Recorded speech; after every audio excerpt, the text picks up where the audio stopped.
खबर बलिया जिला से। जनवादी पार्टी का राजदंड पदयात्रा निकाली गई, जिसमें महिलाएं उतरी। डॉक्टर संजय चौहान राष्ट्रीय अध्यक्ष के समर्थन में।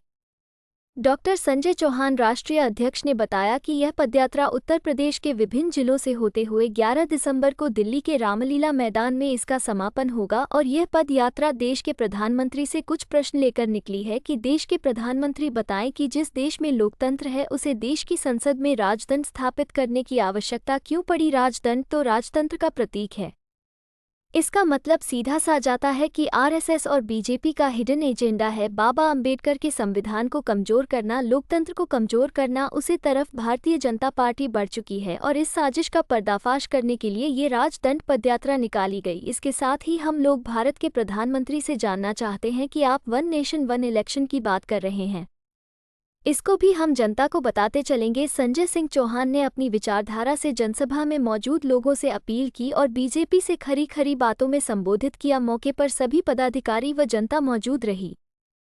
Report Shivaji journalist. उन्हें पिलवा दिया जाएगा गोलू में, लेकिन संजय सिंह चौहान किसी जेल से किसी गोली से नहीं डरता। जब तक है जब तक आपके प्रश्न खड़ा करेगा। प्रश्न ये भी है, 2014 में कहा था कि 2022 में किसान की आमदनी दोगुनी कर दूंगा। किसान की आमदनी दोगुनी हो गई क्या? डीजल पेट्रोल सस्ता हो गया क्या? 2013 में जो डीजल का रेट था, आज क्या रेट है जरा देख लो। खाद को उस समय क्या रेट था, आज देख लीजिए। उस समय ट्रैक्टर की क्या कीमत थी, आज देख लीजिए। हर चीज पर टैक्स है किसान के ऊपर। पहले किसान के ट्रैक्टर पर कोई टैक्स नहीं होता था। किसान के हैरों पर, टिलर पर, किसान जो भी इस्तेमाल करता था मशीनरी, उस पर कोई टैक्स नहीं था। अब 28% टैक्स लेकर आप एक ट्रैक्टर लेकर आते हो। आज 9 लाख के ट्रैक्टर पर 2,61,000 रुपए जीएसटी दी जाती है। ये देश बना रहे हैं। ये हर गरीब के जेब से पैसा निकाला जा रहा है। हम ये प्रश्न करना चाहते हैं, देश घटा है या बढ़ा? देश की आर्थिक स्थिति मजबूत हुई है या कमजोर हुई है? जब मुख्यमंत्री थे, जब हमारा रुपया 63 रुपए हो गया था डॉलर की कीमत, आज 83 रुपए है। जब मोदी जी ने कहा था कि देश के लिए शर्म की बात है, ये भारत के हर व्यक्ति के लिए शर्म की बात है कि डॉलर का रेट दिन पर दिन बढ़ता जा रहा है। अब 83 रुपए हो गया। अब कोई शर्म की बात नहीं है। अब कोई शर्म की बात नहीं है। अब इज्जत हो रही है देश की। और 4500 करोड़ में G20 का आयोजन हो रहा है। 3000 करोड़ का घाटा हुआ दिल्ली के व्यापारियों को। 5 दिन तक दिल्ली का आवागमन बंद कर दिया गया और दिल्ली में दीवार लगा दी गई ताकि झुग्गी झोंपड़ी गरीब उस सड़क पर न जाए। इस देश का निर्माण कर रहे हैं सम्राट मोदी जी, क्योंकि सम्राट है सब कुछ जायज है। और एक बात जायज कर रहे हैं, सम्राट के लिए चाहे गोधरा हो और चाहे पुलवामा हो, कोई फर्क नहीं पड़ता। हमारी मांग ये भी है कि पुलवामा में जो हमारे 47 जवान शहीद हुए, उन जवानों की क्या इंक्वायरी हुई? उस घटना की इंक्वायरी हुई क्या? वो कैसे मरे, किसने मारे, कहां से आरडीएक्स आया? और इतनी बड़ी मात्रा में जब ये प्रश्न उस समय के राज्यपाल माननीय सतपाल मलिक ने कहा, तो माननीय मोदी जी ने कहा, उस समय नाइट सफारी में शूटिंग कर रहे थे, कि मलिक साहब इस पर मत बोलना, ये विदेशी मामला है, विदेशी ताकतों का हाथ है। और थोड़ी देर बाद फोन जाता है चाणक्य, बीजेपी के चाणक्य और गृह मंत्री अमित शाह का, कि मलिक साहब इस पर ज्यादा मत बोलना, कुछ भी मत बोलना। और उसके बाद फोन जाता है अजीत डोभाल का, जो भारत के एनएसए हैं, कि मलिक साहब आप इस पर मत बोलना बिल्कुल। अजीत डोभाल और सतपाल मलिक क्लास फेलो है, क्लासमेट रहे हैं। मलिक साहब ने सोचा कि हो सकता है कि पाकिस्तान का हाथ हो। उन्हें कहां पता था कि हमारे देश में जयचंद बहुत हैं, मीर जाफर बहुत हैं।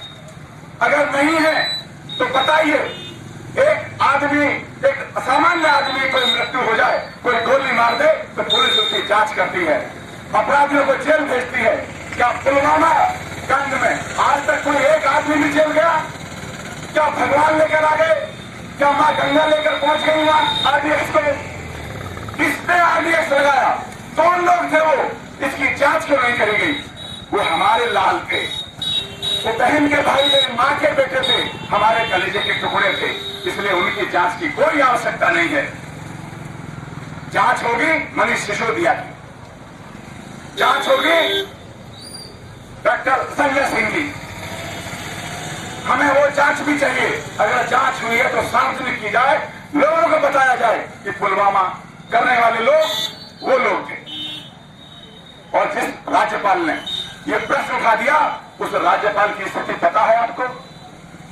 और तो कुछ बिगाड़ नहीं सकते। सतपाल मलिक को अगर हाथ लगाया तो ये सम्राट नहीं बचेगा, इसलिए उसका और कुछ नहीं बिगड़ सकता। तो क्या किया है सुन लीजिए। वो बहुत बीमार है, सख्त बीमार है, वो उठ नहीं सकते, बैठ नहीं सकते, उनके पैर सूजे हुए हैं, पूरी टांग सूजी हुई है, कोई दवाई नहीं उनकी, कहीं कोई इलाज उनका नहीं होता, और रहने के लिए उन्हें कोई मकान नहीं दिया गया। 2 कमरे के मकान में किराए पर रहते हैं आरकेपुरम में, 2 कमरे का फ्लैट है छोटा सा, और सुरक्षा के नाम पर 1 सिपाही है।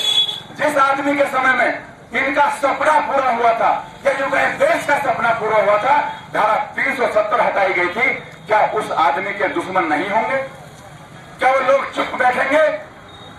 जो लोग देश में प्रदेश में हिंसा करना चाहते थे, उस आदमी के समय में धारा 370 हटी, और किसी आदमी को छोड़ो, किसी जानवर को भी क्षति नहीं हुई। ऐसे आदमी को इन्होंने ये हाल कर रखा है कि वो जी भी नहीं सकता और मर भी नहीं सकता। ये सवाल भी पूछना चाहते हैं।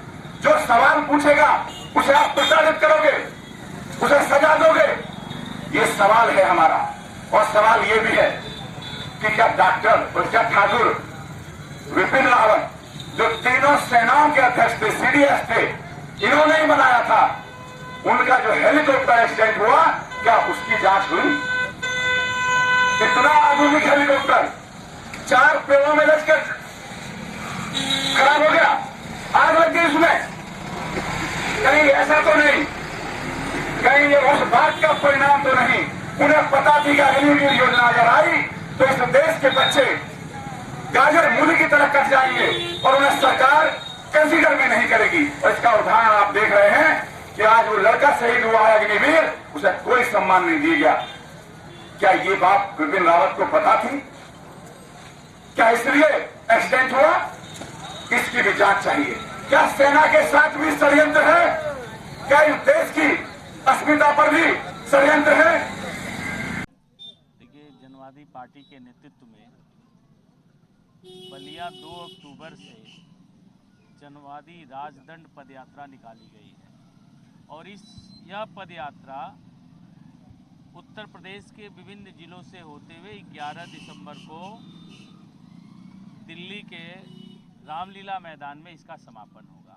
और यह पदयात्रा देश के प्रधानमंत्री से कुछ प्रश्न लेकर के निकली कि देश के प्रधानमंत्री बताएं कि जिस देश में लोकतंत्र है, उस देश की संसद में राजदंड स्थापित करने की आवश्यकता क्यों पड़ी? राजदंड तो राजतंत्र का प्रतीक है। इसका मतलब सीधा सा जाता है कि आरएसएस और बीजेपी का जो हिडन एजेंडा है, बाबा साहब अंबेडकर के संविधान को कमज़ोर करना, लोकतंत्र को कमज़ोर करना, उस तरफ भारतीय जनता पार्टी बढ़ चुकी है। और इस साजिश का पर्दाफाश करने के लिए यह राजदंड पदयात्रा निकली हुई है। इसके साथ ही हम लोग भारत के प्रधानमंत्री से जानना चाहते हैं कि आप 1 नेशन 1 इलेक्शंस की बात कर रहे हैं, तो 1 नेशन 1 एजुकेशन की बात कब करेंगे? जो शिक्षा राष्ट्र का निर्माण करती है, उसी शिक्षा में अगर दोहरा मापदंड है, 2 तरह की शिक्षा है, गरीबों के लिए अलग और अमीरों के लिए अलग, तो 2 तरह का भारत बनेगा। और 2 तरह का भारत बना करके देश में एक मजदूर वर्ग और एक मालिक वर्ग बनाने की जो आपकी नीयत है, इसको भी हम लोग जनता को बताते चल रहे हैं। और यह प्रश्न नरेंद्र मोदी जी के यहाँ लेकर के जा रहे हैं। हम नरेंद्र मोदी जी से जानना चाहते हैं कि देश की जो संपत्ति है, किसके पास कितनी है, किस जात के पास कितनी है। आप जातिगत जनगणना कराओ, आर्थिक जनगणना कराओ, और देश को बताओ, ये देश की 140 करोड़ की जनता जानना चाहती है कि उसकी जात के पास, उसके समाज के पास देश की कितनी संपत्ति है, कितने इंजीनियर हैं, कितने डॉक्टर हैं, कितने सरकारी नौकरी में हैं, कितने मजदूर हैं, ताकि सब जात के लोगों का सही मापदंड देश में निकल करके आ जाए और सामाजिक न्याय की सही बात हो सके। हम नरेंद्र मोदी जी से जानना चाहते हैं कि आप आनन फानन में देश का संसद का विशेष सत्र बुलाए, लगा कि देश को कुछ बड़ा मिलने वाला है, लेकिन आपने महिला आरक्षण बिल लाया। हम इसका विरोध नहीं करते हैं, लेकिन इस महिला आरक्षण बिल में पिछड़ों का आरक्षण क्यों नहीं दिया? क्या महिलाएं जो विधानसभा और लोकसभा में जाएंगी उन्हीं अगड़े वर्ग के समाज की ही जाएंगी? पिछड़े वर्ग की महिलाएं सिर्फ खेतों में मजदूरी ही करेंगी, सिर्फ काम ही करेंगी, आपका झंडा ही ढोएंगी। जातीय जनगणना की बात की, क्या जातीय जनगणना से क्या आपको लाभ मिला? क्या जातीय जनगणना से क्या कुछ कम? जातीय जनगणना जब होती है तो उसके साथ साथ आर्थिक जनगणना भी होती है। उसके साथ यह भी तय होता है, यह भी निकाला जाता है कि किस जात के पास कितना भूमि का खंड है, किस जात के पास कितने मकान हैं, किस जात के पास कितनी यह आपका अचल संपत्ति है, और किन जातियों के पास कितना है, किन जातियों में शिक्षा का स्तर कितना है, किन जातियों में सरकारी नौकरियों में सहभागिता कितनी है, किन जातियों में डॉक्टर और इंजीनियर कितने हैं। तो एक तरह से पूरे समाज का एक तरह से दर्पण हो जाती है जातिगत जनगणना। हर समाज यह देख सकता है कि वह देश में कितना भागीदार है, उसकी जनसंख्या के अनुपात में वह कितनी नौकरियों में है और कितना शिक्षित है, बिल्कुल स्पष्ट हो जाता है। और सामाजिक न्याय की अवधारणा को अगर मजबूत करना है तो बिना जातीय जनगणना कराए नहीं संभव होगी। 5 विधानसभा में अभी विधानसभा का चुनाव होने जा रहा है, तो राजदंड यात्रा किस तरह का जनता को किस तरह से मोबिलाइज करेगी, किस तरह से उनको समर्थन मिलेगा? देखिए, जनवादी पार्टी की राजदंड पद यात्रा जो निकली है वह देश को भारत का, भाजपा का असली चेहरा दिखाने के लिए और भाजपा के लोगों से और भाजपा के प्रधानमंत्री से प्रश्न पूछने के लिए। आज भारत के जनता और भारत का रोजगार और बेरोजगार यह जानना चाहता है कि 2 करोड़ नौकरी की बात हुई थी, नौजवानों को तो नौकरी छीनी जा रही है, नौकरी दी कहाँ जा रही है? और 5 राज्यों में जो चुनाव हो रहा है उन 5 राज्यों में जनता इस बार भाजपा के खिलाफ जनमत देगी। बेरोजगार खड़ा है भाजपा के साथ, किसान खड़ा है भाजपा के साथ, नौजवान खड़ा है भाजपा के साथ, क्योंकि यह भारतीय जनता पार्टी समाज के हर गरीब तबके को लूट करके कुछ चंद लोगों को मजबूत बना करके इस देश के लोकतंत्र को खरीदना चाहती है, वोट को खरीदना चाहती है। जनता सजग हो गई है। अगर देखा जाए तो ऐसा तो नहीं है चुनाव आगे आने वाला और कहीं आपका भी टिकट की कोई मांग हो, जैसे ओम प्रकाश राजभर कभी समाजवादी पार्टी को गाली दिया करते थे, आज भारतीय जनता पार्टी के पक्ष में है। देखिए, जनवादी पार्टी अपनी विचारधारा पर काम करती है और जनवादी पार्टी का पहले से ही गठबंधन इंडिया गठबंधन के साथ है, अखिलेश यादव जी के साथ है, वो 2019 से चला आ रहा है। हमें किसी गठबंधन में आने जाने के लिए यह पदयात्रा नहीं निकाले हैं।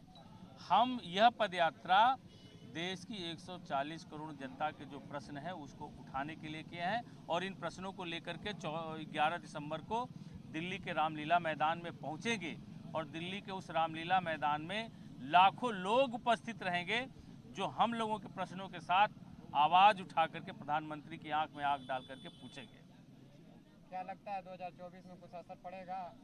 2024 में भाजपा जाएगी और इस देश का नौजवान, बेरोजगार, इस देश का पिछड़ा और दलित, इस देश का गरीब और सर्वहारा, इन हर वर्गों का जो बीजेपी ने शोषण दिया है उसका उसको जवाब मिलेगा।